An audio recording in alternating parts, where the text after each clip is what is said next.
छत्रपती शिवाजी महाराज यांची तिथीनुसार जयंती साजरी करण्यात आली। यावेळी मासुंदा तलाव येथील छत्रपती शिवाजी महाराज यांच्या अश्वारूढ पुतळ्यास ठाणे महानगरपालिकेच्या महापौर शर्मिला पिंपोळकर गायकवाड यांच्या हस्ते पुष्पहार अर्पण करून अभिवादन करण्यात आलं।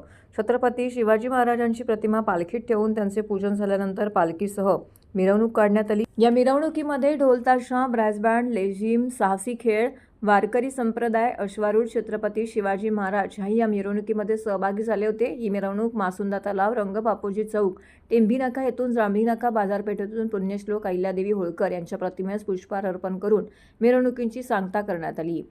ठाणे महानगरपालिकेतील कैलासवासी नरेंद्र बल्लाळ सभागृहामध्ये छत्रपती शिवाजी महाराजांच्या प्रतिमेस महापौरांच्या हस्ते पुष्पहार अर्पण करून अभिवादन करण्यात आले। यावेळी उपमहापौर कृष्णा पाटील, शिवसेनेचे गटनेते नगरसेवक पवन कदम, नगरसेवक सुधीर कोकाटे, अतिरिक्त आयुक्त प्रशांत रोडे, उपायुक्त उमेश बिरारी, प्राची डिंगणकर, ठाणे महानगरपालिकेचे इतर पदाधिकारी, शिवसैनिक, ठाणेकर नागरिक यावेळी मोठ्या संख्येने उपस्थित होते।